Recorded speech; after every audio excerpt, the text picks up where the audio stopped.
The judgment was final. No appeals, no mercy. The Galactic Council's ruling echoed across the stars, transmitted to every world, every colony, every outpost that once belonged to humanity. The species known as humans is hereby cast out from the United Galactic Council. Their crimes against balance, their dangerous ambition, and their refusal to submit to order have sealed their fate. Effective immediately, all human territories are to be seized. All humans will be exiled to a single uninhabited world. There they will live out their days, forever banished from the stars. The words played over and over as humanity was torn from its place in the galaxy. Their colonies, once thriving, were stripped away. Their fleets, their technology, confiscated. One by one, human cities across alien worlds were emptied. Those who resisted were executed. Those who begged were ignored. There was no negotiation. There was no sympathy. They were loaded onto massive transport ships, herded like criminals. Billions of them, forced to leave everything behind. The journey to their prison took months, and the aliens did not care if the humans had enough food or medicine. It didn't matter if they were sick, if they were weak, if they were dying. They were nothing now. When the ships finally arrived, they saw their new home through the cold glass of their holding cells, a planet with no name. A world of dead soil and blackened skies. No cities, no oceans, no life. The aliens called it mercy, a chance to survive. But the truth was clear. This was a death sentence. The ships landed, dumping their human cargo onto the barren surface. No supplies, no shelters, nothing but the broken remains of their people, standing in the dust, staring at the emptiness around them. The alien overseers gave no speeches, no warnings. They simply left, their ships rising into the sky, vanishing into the black void of space. And then humanity was alone.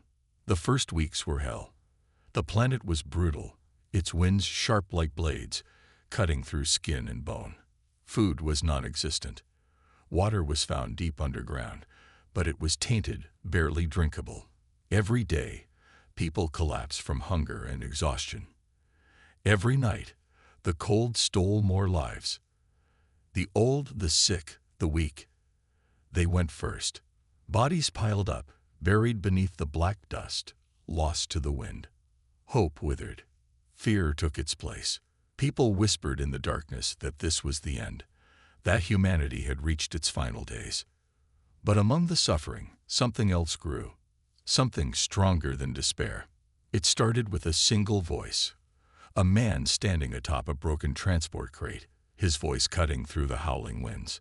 His name was Elias Kane, a former captain of a lost human fleet. His uniform was torn, his body thinned from starvation, but his eyes burned with something the aliens had never understood. This is not the end. His voice carried over the crowd, firm and unshaken. They took our homes, our worlds, our ships, but they did not take who we are. We are not dead. We are not finished. If they will not give us a future, then we will carve one out with our own hands. Some laughed bitterly. Some shook their heads. But others listened. Within days, the strongest among them began to organize. Engineers, soldiers, doctors, those who had once built empires among the stars now worked together to build something new. Tents rose from the dust. Fire pits burned through the night. Rationing was strict, but no one was left to starve alone. The old were cared for, the sick were treated. They had nothing, yet they built. Then came the first discovery. Deep beneath the planet's surface, past the cracked stone and poisoned water, they found it. An underground cavern, vast and untouched. A hidden world beneath the dead land, waiting in silence. The air was thin but breathable, the temperature stable, a place where they could live. Hope returned, but it was not the same hope they once had. This was something new, something forged in suffering, hardened by exile. This was not the hope of peaceful citizens. This was the hope of survivors. of warriors. As the years passed, the underground city grew. Tunnels stretched for miles. Machinery hummed again. The factories that once built ships for the galaxy's greatest fleets were reborn in secret. The scientists who once led humanity's brightest minds now worked in the shadows, creating weapons the universe had never seen. Humanity was not broken. They were evolving. The Galactic Council never came back to check on them. They didn't care.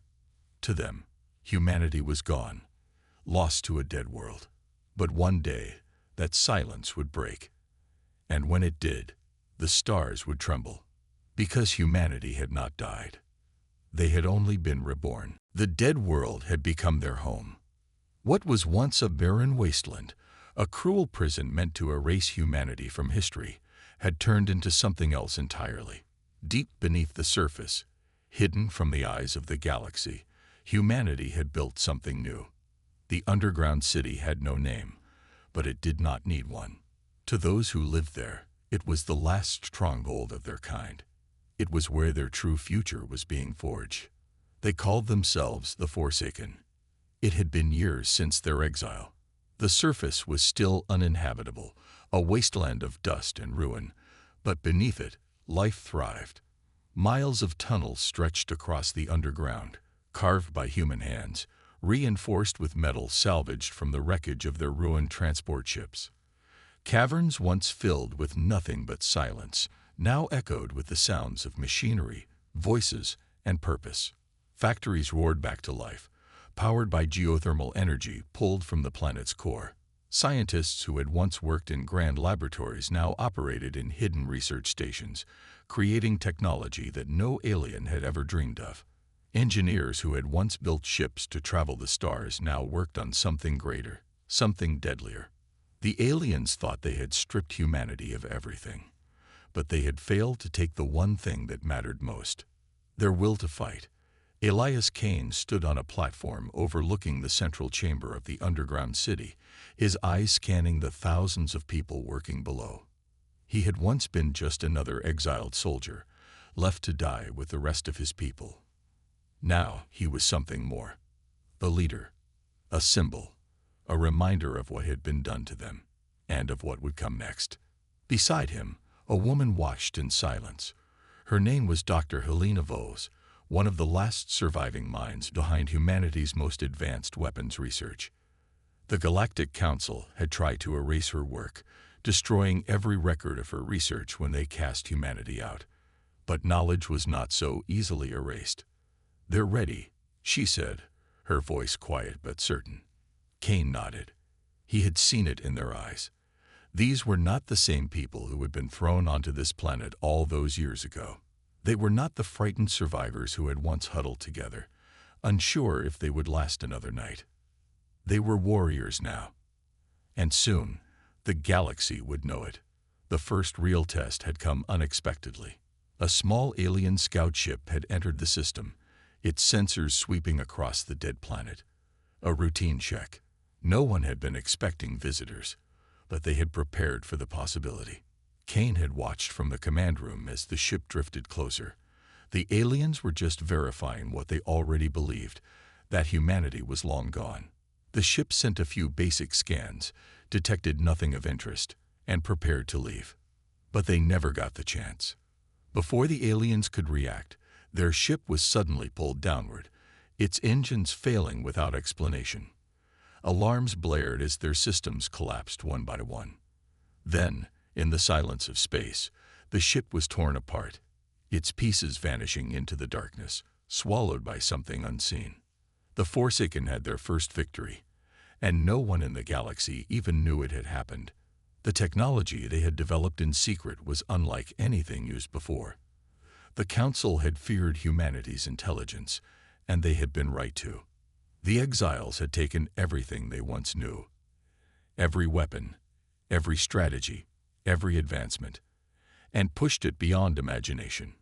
The weapon that had destroyed the alien ship had been entirely silent. No explosion, no energy signature. It had simply stopped functioning, as if the laws of physics had betrayed it. It was only the beginning. Days after the scout ship's destruction, Kane stood in the war chamber, surrounded by the brightest minds of the Forsaken. Helena Vos was there, along with Marcus Rowe, a former admiral who had once commanded one of humanity's greatest fleets before it was stolen from them. "The aliens will notice eventually," Rowe said, his arms crossed. "One missing scout ship might not matter. 2 will raise questions. 3 will bring them here in force." "Let them come," Kane said. "We need them to come." Helena tapped a display on the table between them, bringing up a holographic projection of the Galactic Council's fleet movements. They had no direct access to alien communications, but that didn't matter. The Forsaken had developed something better, something that intercepted signals without detection, something that turned the Council's own data against them. "According to their current patrol routes, the nearest fleet is 2 weeks away," Helena said. "If they notice the missing scout, they'll investigate. If they send another ship, we'll know their response time. If they send a fleet," she glanced at Kane, "then we get our first real war." Kane's jaw tightened. War was inevitable. The aliens had cast them out, believing they would never rise again. They would never accept that humanity had survived. The Council saw them as a mistake that needed to be erased. So humanity would strike first. The Forsaken began preparing for their next move. Their ships, hidden deep beneath the surface in massive hangars, were unlike anything they had once piloted. They were not designed for conventional warfare. They did not rely on brute force or sheer numbers. They were precision weapons, built to dismantle an enemy before they even knew they were under attack. When the next alien scout ship arrived, the Forsaken let it scan the planet. Let it believe there was nothing to find. Then, as it turned to leave, they struck. The ship's systems failed in an instant. The crew never even had time to send a distress call. Within moments, it was gone. Another ghost lost to the void. But this time, the Council noticed. The next ship they sent was larger, armed for combat. It entered the system cautiously, scanning, searching for any sign of what had happened to its predecessors. The Forsaken watched from their hidden chambers, waiting. Then, just as before, the ship failed. Its engines sputtered, its shields collapsed, its weapons turned to dead weight. The crew tried desperately to regain control, but the ship was already lost. It was taken apart, piece by piece, vanishing into the darkness. The message was clear now. Something was in the void, something that was not supposed to exist.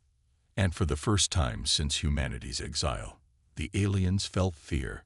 Back in the underground war room, Kane stood with Rowe and Helena as the intercepted transmissions came in. The Council was panicking. The reports from their lost ships made no sense. No energy signatures, no known weapons, just silence, and then death.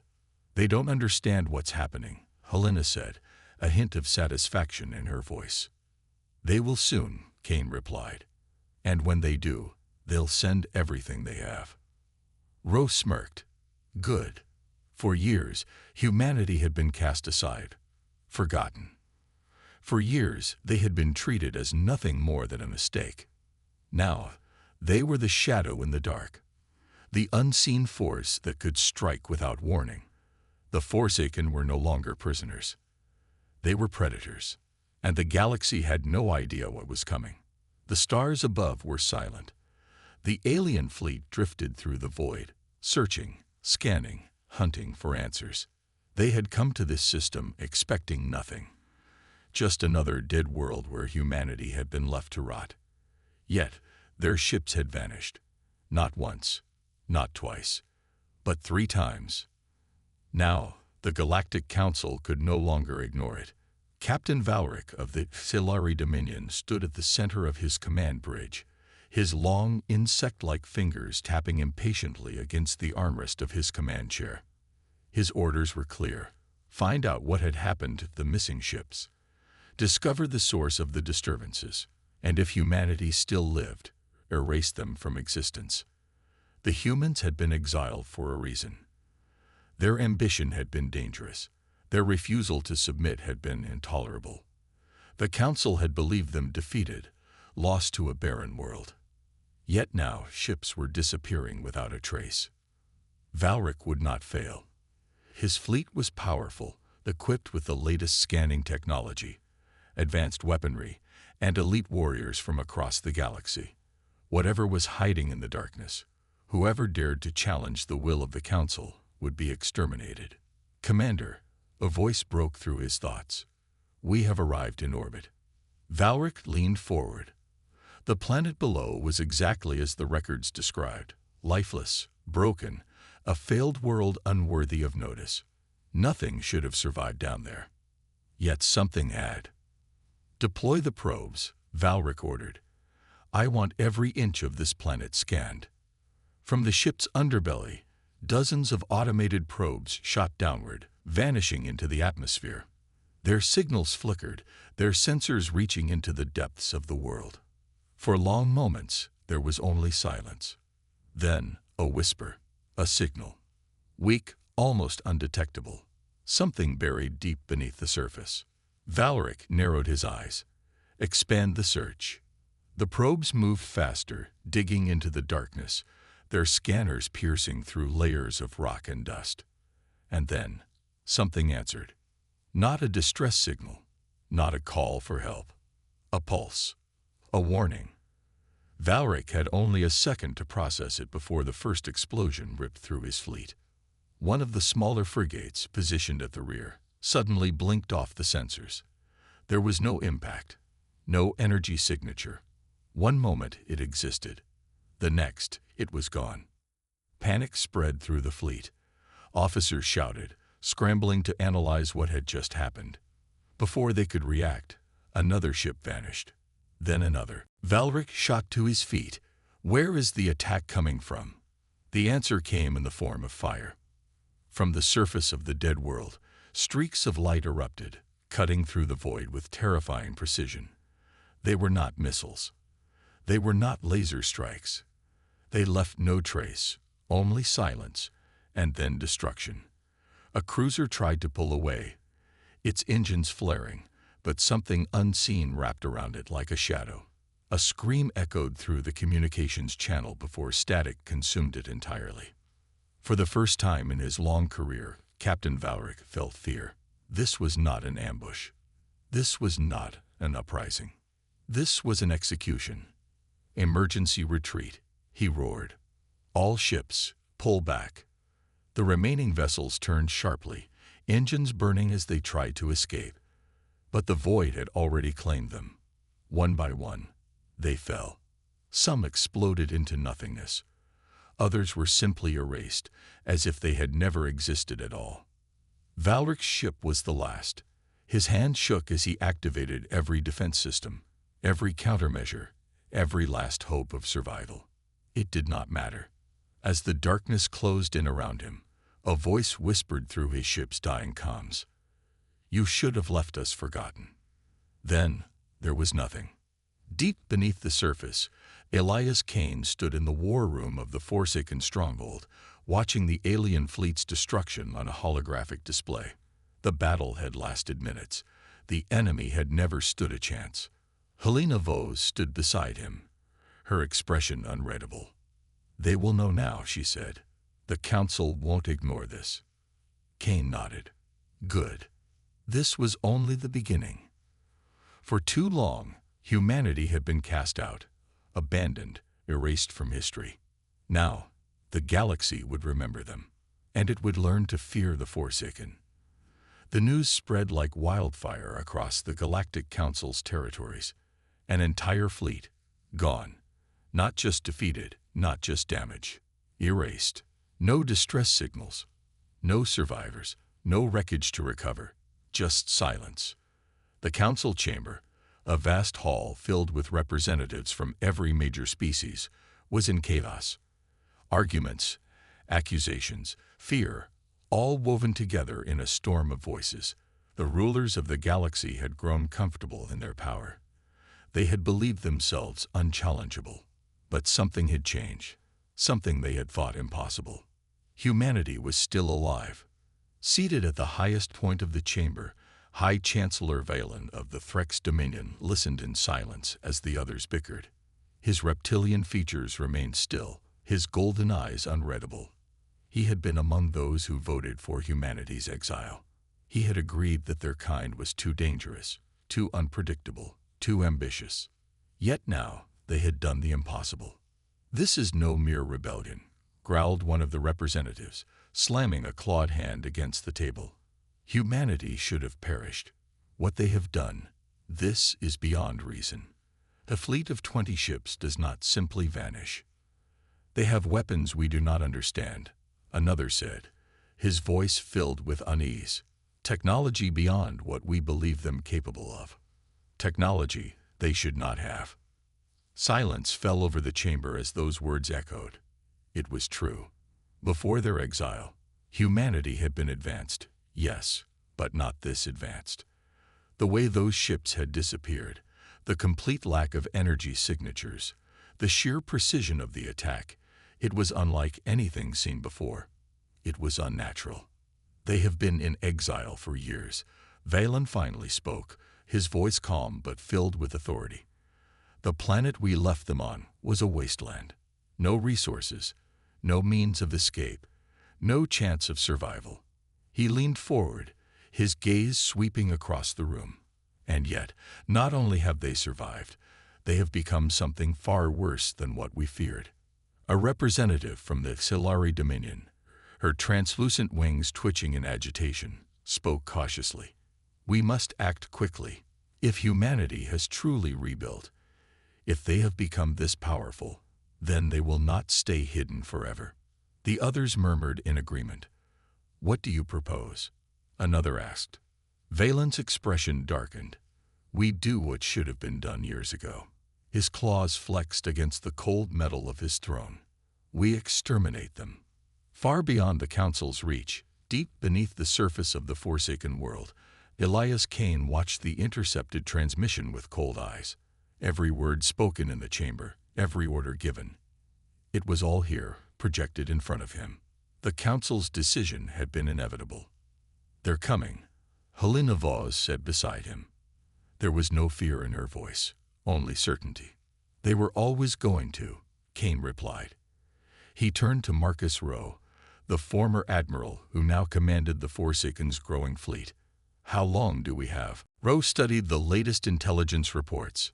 "The Council has mobilized multiple battle groups. We estimate a full invasion force will arrive within 6 months." He smirked. "They're bringing everything." Kane nodded, his expression unreadable. "Good." Helena raised an eyebrow. "You sound almost eager." "We are eager," Rowe cut in, leaning against the command table. "For years, we've fought in the shadows. We've hunted their ships, learned their weaknesses. But this," he grinned, "this is the war we've been waiting for." The Forsaken had spent years building in secret. Their underground stronghold was no longer just a refuge, it was a fortress. The weapons they had developed were beyond anything the galaxy had ever seen. They had turned their exile into strength, their suffering into steel. But Kane knew better than to be arrogant. "They outnumber us 100 to 1, he reminded them. "And their fleets are vast. We cannot afford a direct war. Not yet." He looked at Helena. "Are the preparations complete?" She nodded. "The final phase is nearly ready. If we strike first, we can turn their own strategy against them." Kane turned back to the map. It showed the Council's fleet movements, their supply lines, their critical infrastructure. They were strong, but they were predictable. They had grown too used to power, too used to being feared. That was their weakness. "We won't wait for them to attack," Kane said. "We'll remind them why they feared us in the first place." Rowe grinned. "And how do you propose we do that?" Kane looked at him. His voice was calm. "We burn their homeworld." The Council's greatest stronghold was a fortress world called Avaris Prime. It was their center of power, their symbol of dominance. And it was about to fall. The Forsaken's fleet did not arrive in force. There were no grand battles, no long sieges. That was not how they fought. They arrived like ghosts. The first attack came in the dead of night, when the planet's defense systems were at their weakest. The enemy never saw them coming. The Forsaken ships did not engage in open combat. They slipped past scanners, moving like shadows through the void. Then, one by one, the Council's defenses failed. Power grids shut down. Shield generators flickered and died. Communication relays collapsed, leaving the planet's defenders blind and isolated. Panic spread. The planetary governor, an arrogant bureaucrat who had never seen real war, barked orders into the dead comms, demanding answers that would never come. Then the sky burned. From the darkness, silent weapons rained down. Entire military installations were erased, not bombed, not destroyed, but erased, as if they had never existed. By the time the Council's reinforcements arrived, Avaris Prime was already lost. The Forsaken did not stay to claim it. They had no interest in ruling the galaxy. Their message had already been delivered. They had taken the Council's strongest world. They had burned it. And then they had vanished. The stars had never been silent. But now they screamed. Avaris Prime, the Council's mightiest fortress world, was gone. Not conquered, not occupied, destroyed. Entire cities had been erased without a single shot fired in open combat. Defense fleets had been crippled before they could react. The Forsaken had come like ghosts, striking from the shadows, and when they left, they took the heart of the Galactic Council's power with them. The message was clear. Humanity was no longer exiled. They were hunting. In the grand chambers of the Galactic Council, fear had replaced arrogance. The rulers of the stars, once so sure of their power, now sat in silence, their eyes filled with doubt. High Chancellor Valen stood at the center, his reptilian claws clenched against the cold stone of his throne. The murmurs of the Council had long since faded into quiet terror. They had never imagined this. Not in their worst nightmares. One by one, they had dismissed the reports. First, a missing fleet. Then, the impossible destruction of an armée. And now, this. Avaris Prime had been untouchable. A world so heavily fortified that even the largest empires in the galaxy would have spent decades trying to breach its defenses. And the Forsaken had wiped it away in a single night. This. A Xilari representative, his translucent wings twitching, struggled to find words. This cannot be real. Valen's voice was ice. It is real. The chamber was silent. They had always feared humanity's ambition, its refusal to bow, its relentless hunger to expand. That was why they had cast them out, exiled them to die on a dead world. But humanity had not died. Instead, they had become something else. Something worse. A deep, rattling growl came from one of the larger council members. They cannot be allowed to continue. We must act. A thin, insect-like creature clicked its mandibles in agreement. If they could destroy Avaris Prime, then none of us are safe. Valen exhaled slowly. He had been the strongest voice in favor of humanity's exile. He had believed in the Council's might, in their ability to control the balance of the stars. Now that balance was shattered. The Forsaken have forced our hand, he said at last. His golden eyes burned with fury. We will erase them, this time, completely. Far beyond the Council's reach, Elias Kane stood in the heart of the Forsaken's underground stronghold, watching the latest reports. The attack on Avaris Prime had been perfect. The Council's fleets were in disarray, their supply lines in chaos. But he knew they would not remain paralyzed forever. They will retaliate, Helena Vos said beside him. Kane nodded. They will. Marcus Rowe leaned against the console, a satisfied grin on his face. Let them. They think they know how to fight a war. They have no idea what's coming. Helena frowned. We took their strongest world, but we cannot fight them in open war. Not yet. Kane studied the galaxy map before him. Every marked system was a potential target. Every Council-controlled planet a symbol of their power. Avaris Prime had been the first, but it would not be the last. They will come in full force, he said. They will send everything they have. And when they do, they'll expect a siege. A long war. Ro smirked. So we don't give them one. Kane's lips curled into a grim smile. No, we don't. The Council ruled through fear, through control, through the certainty that no one could challenge them.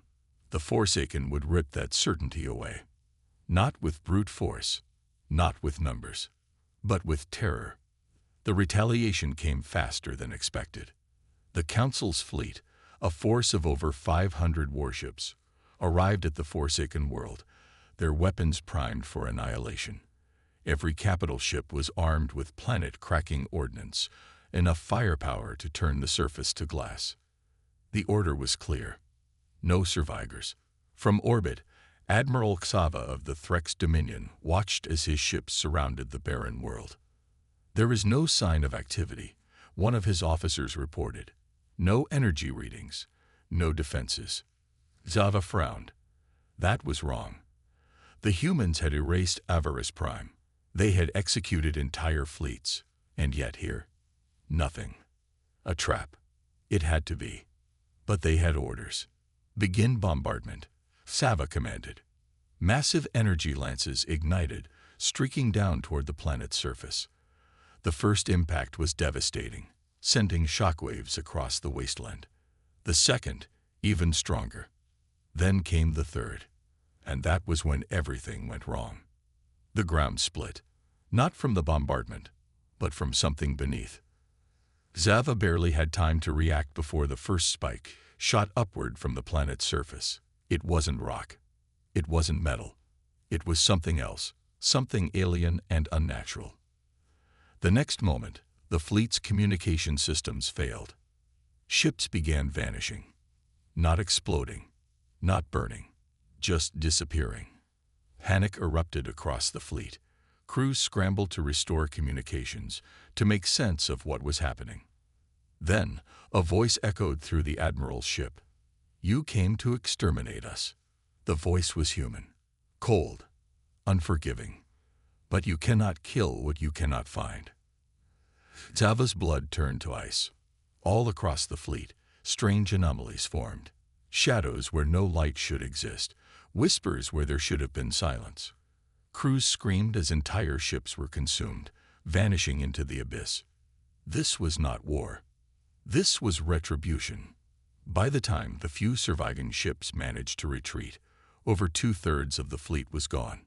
No wreckage, no escape pods, just emptiness. Elias Kane stood in the war room, watching as the last enemy signals disappeared from the battlefield. The Council had sent their wrath, expecting to crush the Forsaken.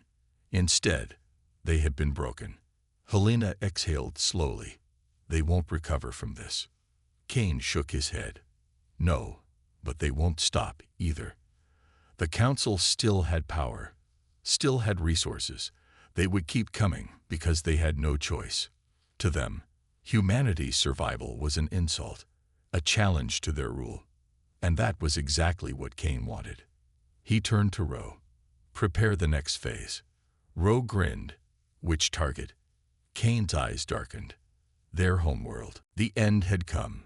The Galactic Council, the rulers of the stars, the architects of humanity's exile, had spent decades believing themselves untouchable. They had thought they could decide the fate of an entire species. But now, their empire was crumbling. World after world had fallen. Their fleets had been shattered. Their strongest fortresses reduced to dust. The Forsaken had not fought a war of attrition. They had not played by the Council's rules. They had struck from the shadows, dismantling the mighty empire piece by piece, tearing down everything the Council had built. And now, there was only one thing left to destroy. The Council itself. Deep within the heart of the galactic core, the Council's final bastion stood, a planet-sized fortress known as Celestora Prime. It was the last sanctuary of their power, their final line of defense. Every remaining fleet, every last soldier, every surviving leader had gathered here, surrounding themselves with an armada of warships and planetary defenses so strong that no force in the galaxy could hope to breach them.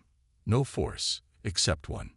In the darkness of space, beyond the range of the Council's sensors, the Forsaken prepared for their final strike. Elias Kane stood at the command bridge of the Exiles' Wrath, watching as the last of their forces assembled. Hundreds of ships, silent, deadly, waiting for the signal. The men and women of the Forsaken had been cast out as nothing. But now, they stood as legends. The war was ending, and it would end on their terms. Marcus Rowe, standing beside Kane, let out a slow breath. They'd fortified themselves well. Helena Vose studied the holographic display of Celestura Prime. They still believe defense will save them. Kane's expression was unreadable. It won't. Helena glanced at him. We could still offer them a surrender. Rowe scoffed. After everything, they don't deserve it. Kane remained silent for a long moment. Then, at last, he spoke. We gave them a chance years ago, he said. When they exiled us, we could have begged. We could have crawled back, pleaded for mercy. His voice was calm, but cold. We didn't, and now neither will they. He turned to the fleet. Begin the attack. The Forsaken did not approach like a traditional armada. There were no warning shots, no demands for surrender. They arrived inside the Council's defenses. For years, the Forsaken had perfected technology beyond anything the galaxy had ever seen. They had built ships that did not rely on standard hyperspace travel, weapons that ignored energy shields, devices that disrupted time and space itself. As the Council's forces scanned the empty space around them, expecting an incoming invasion, the Forsaken's ships appeared from nothing. Inside their formations, behind their strongest defenses, within the very heart of Celestura Prime's protection grid. Panic erupted across the Council's warships.